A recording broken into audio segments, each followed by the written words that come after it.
The broadcast is now starting. All attendees are in listen-only mode. Good morning, good afternoon, wherever you are in the country. It's Mark from SolidCAM. We'll be doing our 30-minute free training session today for SolidCAM Live.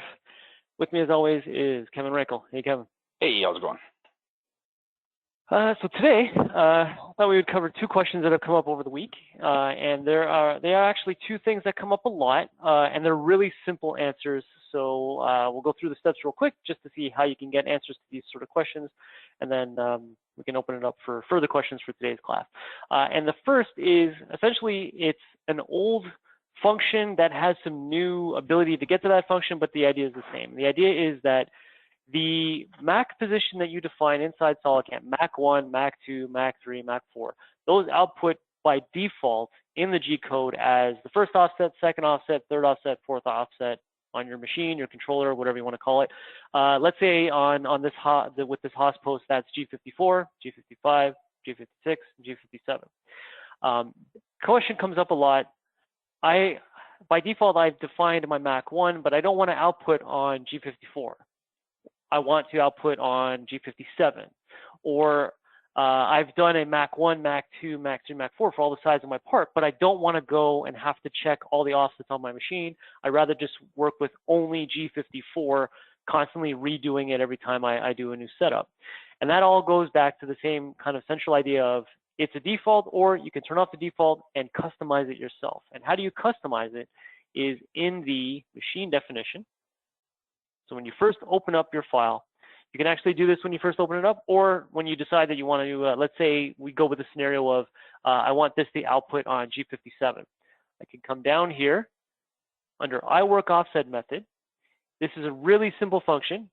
What I can do is I can turn this on or off by setting this to either a 0, which is off, or a 1, which is on. By turning it on with a 1, what that actually is allowing me to do is in my coordinate system manager, I can overwrite those defaults. So if we go to coordinate system manager, MAC 1 was going to output as G54. That happens all the time. That's a default setting inside SolidCAM. If I come in over here and I say, I want this to output on G57, I can just type in 57, leave out the G.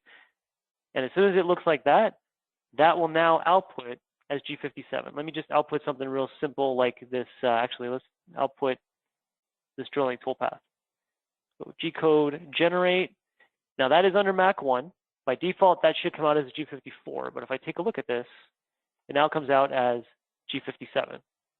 So that is the simple way to overwrite the default of your MAC position offset. So that's the first offset inside SolidCAM, but I'm telling it to output it as G57. Now, that makes sense, Ken? Yep. Now, if you guys have received a post processor within the last 2 years or newer, you don't even need to do that iWork offset and change it to a 1. Correct, and that's kind of what I said up front, where there's an old way of doing this, and then there's a new way. And the new way, I don't want to cut off Kevin, but I do. No, I'm sorry. I just must have been not paying attention there that first half. Yep. So most of you who have old posts that might have been updated or whatever, I don't know if they remove this when they do the update, but the older posts, just like Kevin said, 2 years or older, or even I don't know if how much further back it goes, but that iWork offset method is no longer required with newer posts. With the newer posts, this is automatic, right, Kevin? As soon as they do this, it reads it. So iWork offset method for newer posts is the default now. It'll automatically do this whenever you overwrite it. Now, one trick, not trick, but one, let's call it a pitfall. One pitfall that you get with this iWork offset method, or with a newer post, the automatic feature that we're talking about today, is as soon as I do something like topside, now you get something weird where we go over here and we say G code generate,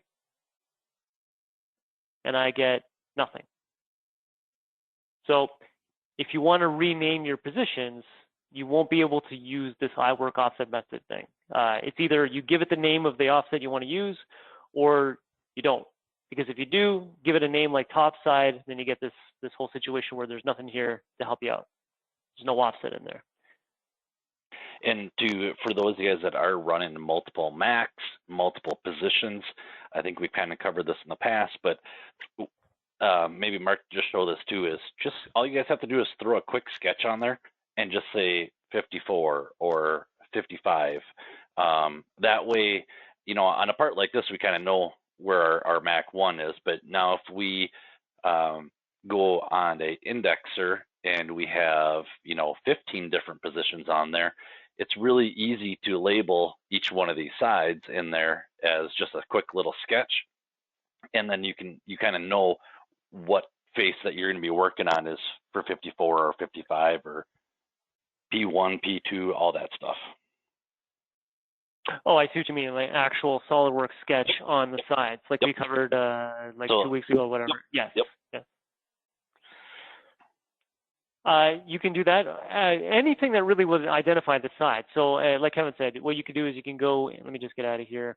So instead of calling that, let's say top side, and this is really useful like we saw when we did the tombstone or the fourth axis functionality, you can go into the SolidWorks manager over here. And let's say we go into our part. And then let's say that I wanted this face to be my slot face or something like that, whatever I want to call it. Just go sketch, open up a sketch. As soon as you click on that face, it'll align all your geometries on that face there. And now I can just go into sketch. Let's just call this slot. And you can see there's now a sketch on that face that's called slot. Now, if you guys don't want to get too deep into it and don't really care about how the SolidWorks side of things works, Mark is very detailed and getting everything organized, where myself, I just throw it in there so you guys can actually just right click anywhere on that surface and do a sketch. Yeah, so like Kevin's saying, let's call it the lazy way. Yeah, there you go. So the lazy way is not even going in there. You're still inside your SolidCAM manager. You can go over here, and let's say I want to do it on this face over here. Just right click on that face. You can go to sketch. And what that does, it'll actually just add it to the overall assembly. So down here is going to be the sketch. It's outside of all the part files. It's still part of your SolidCAM file, because your SolidCAM external is basically still an assembly, but it is outside there, so you actually have access to all your solids if you need to do any kind of referencing or anything. But what we're talking about, it's simple enough. Just right click, add sketch, and then you can go and add your sketch. Just go and say lazy. Thanks, Mark. Feel better now.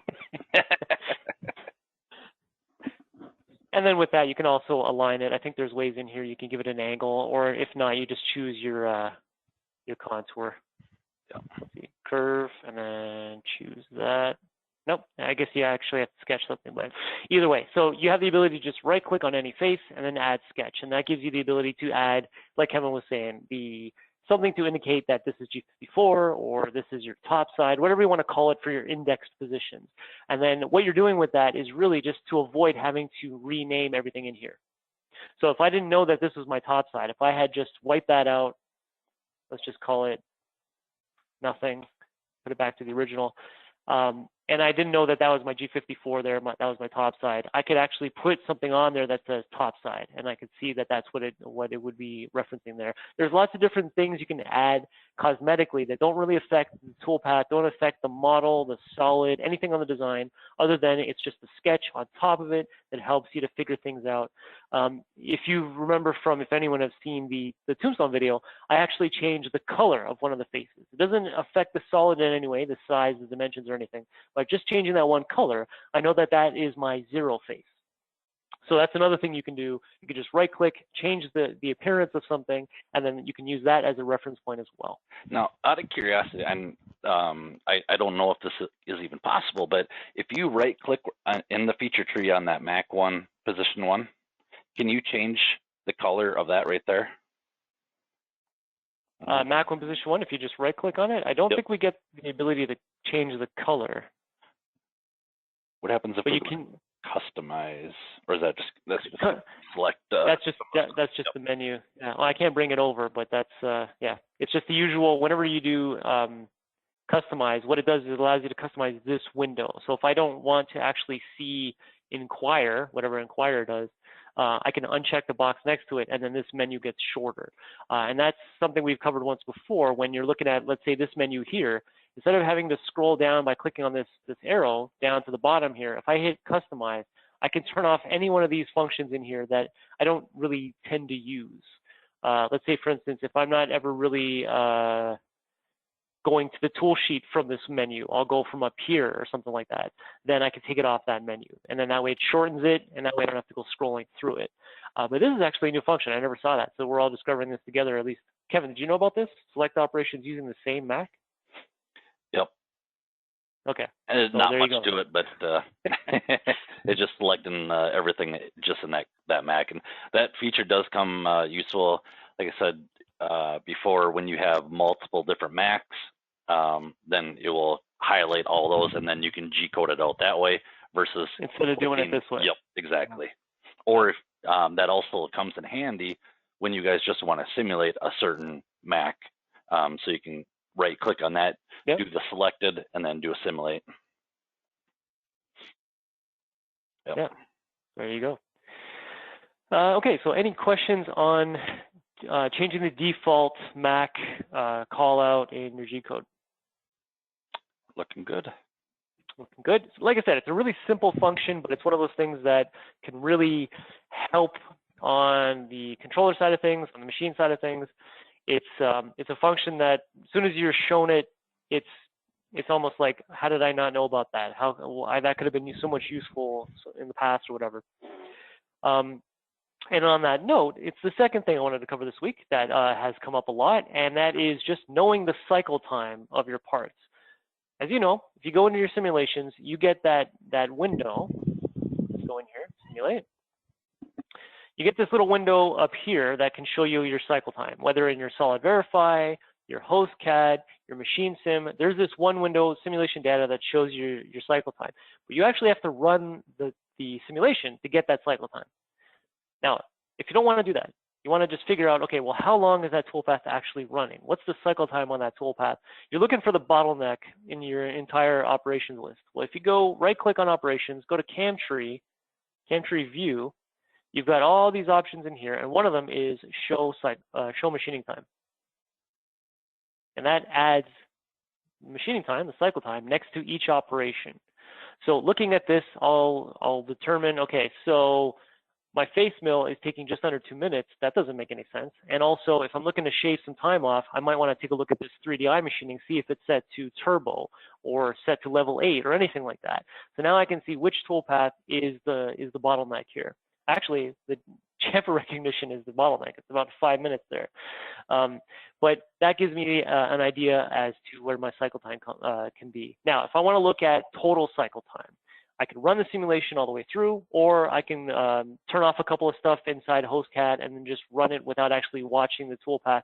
But there's still some time where it's essentially it's running, it's just not representing the tool movements and stuff like that. But if you want to see total cycle time in not one click, but in shorter clicks, recall that it's actually part of your tool sheet. So if I go to tool sheet, and let's just choose one of the defaults here, we'll just quickly generate this. And if you remember from our tool sheet video, basically it's just collecting all the information from this file. It's collecting the tool dimensions, tool numbers, any kind of information I put on the tool side of things.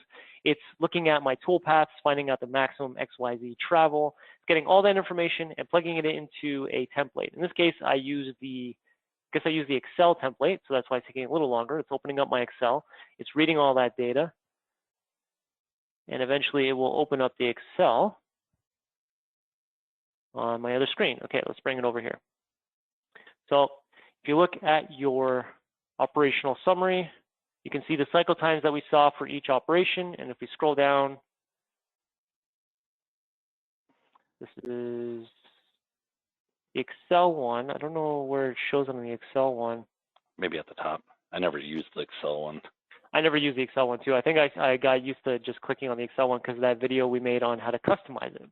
But I usually like to use the Word document because that's a little cleaner. And let's go with when you're grabbing that Word document, if you guys are just looking for a printout of those times, you can actually unselect all those in there and just do the cycle time. the operational summary. Yeah. Yep. Yeah. Yeah, it would shorten it up because right now I'm waiting for my Word to open up, collect all that information, populate the macros and all that, and then getting a warning from Windows saying, do you really want to do this? So I'll say yes, and now it opens up Word. And if we scroll through here, so what Kevin's saying is you can uncheck the box that loads all this stuff because none of this stuff is useful unless you're really just wanting to get right down to here where there's this total cycle time. Okay. And then it gives you, again, like I said, the breakdown of each toolpath, maximum travel, total cycle time for each toolpath, so those guys there. So another way to get your total cycle time without having to actually sit through the simulation. Okay, so those are the two things I wanted to cover today. Any questions on this? Anything else? Any questions in general? Just let us know. There's a questions panel in the GoToMeeting chat window.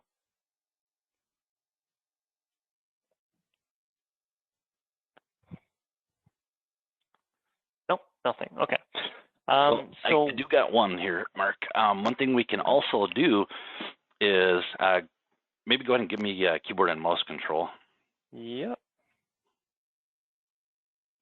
And this kind of goes back to our coordinate system based off of face and stuff like that. So what you guys can do, come over here and let's kind of, to go along with what Mark was saying, is let's say we want to mark this one as orange. So we'll do base.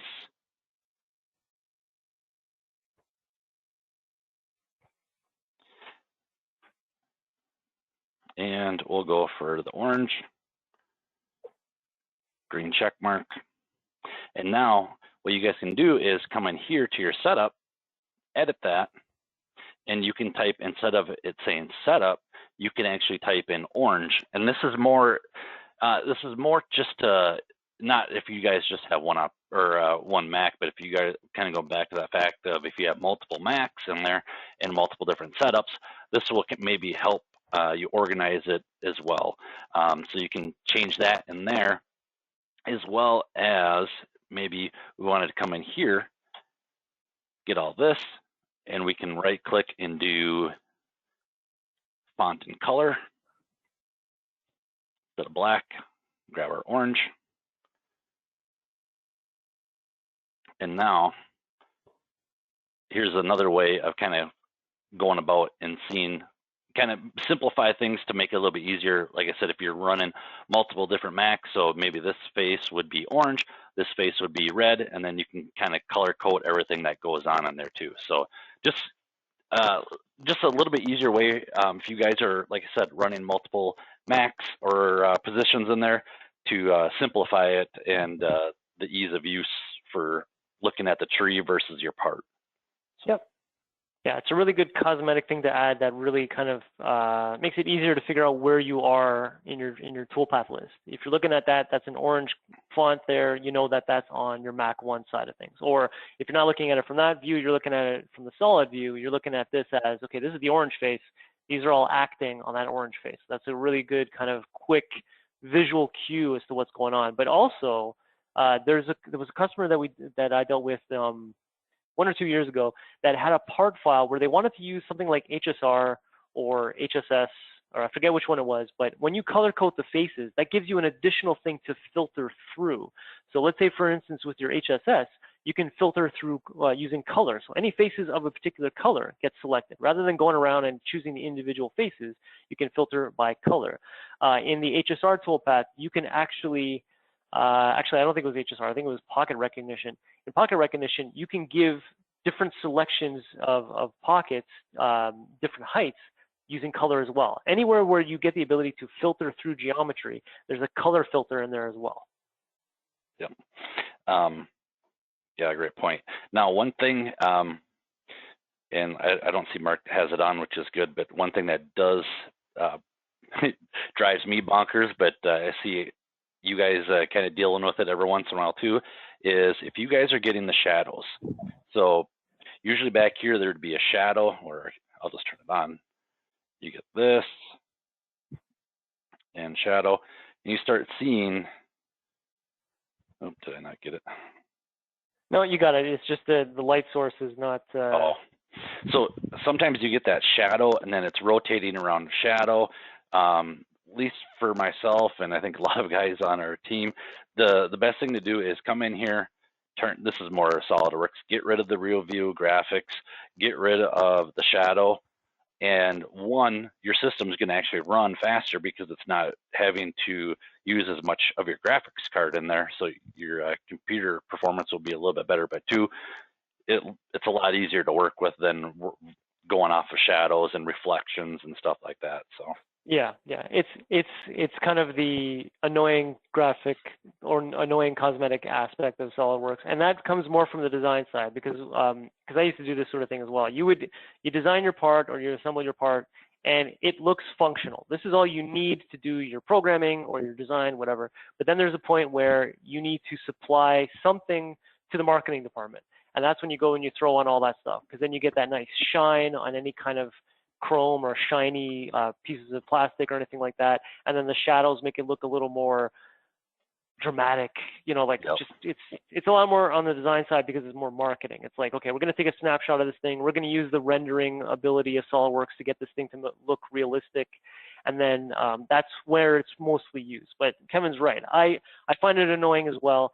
I know what Kevin's looking for on this one. I don't remember how to turn it on myself, but when we would be looking at this, you would see some sort of a reflection on the floor as if it's sitting on like a pool of water or something like that. And that also can get kind of confusing because then you see the exact same mirror part of it, and it doesn't look good. It's kind of confusing. It distracts the eye a little bit. I always turn that off as well. So if you find that you have any of those weird graphics going on, those cosmetic graphics, come in here and you can just turn all this off just by checking and unchecking. yeah, and like I said, this will make your computer run faster doing. And that's it. Yeah. It's like a parasitic kind of graphic thing where it's like it looks nice, but it's not useful. So turn it off, and then you'll see that everything moves a little smoother, and it's easier to calculate toolpath. Okay, so I think that's it for today, Kevin, unless you got something else. Nope, that's all I got. Okay, so if you have any questions, comments, suggestions, or anything like that for SolidCAM Live or just in general, you can use my email, which Kevin's going to put in the chat section. Oh, he is. He is. Yeah, because I'm currently talking. No. And if anyone's ever met me in person at a trade show or something, I use my hands to talk. So I'm like kind of like motioning to you guys. You can email us at this email here. So Kevin put my email in the chat section. You can use that email to send us your questions, comments, suggestions for SolidCAM Live or for KevCam. KevCam has his own email, but if you send it to me, I'll just forward it to him. So you have multiple ways to get a hold of us on the training video side of things, the video side of things, just the general tech support. If you guys don't have any emails to use to contact us, either by salespeople or just someone you've been in contact with, you can also email me or Kevin directly, just because you know that email, and then we can help you out as well, or we can forward it to whoever needs to be forwarded to. You can also use that email to get your own personalized training. So if you have some training time on the books, or you'd like to get some training times on the books, personalized training is doing this exact thing, but with you directly. So using the phone, or if you have a mic and speakers on your computer, you can talk to us on training, ask your questions live and in person.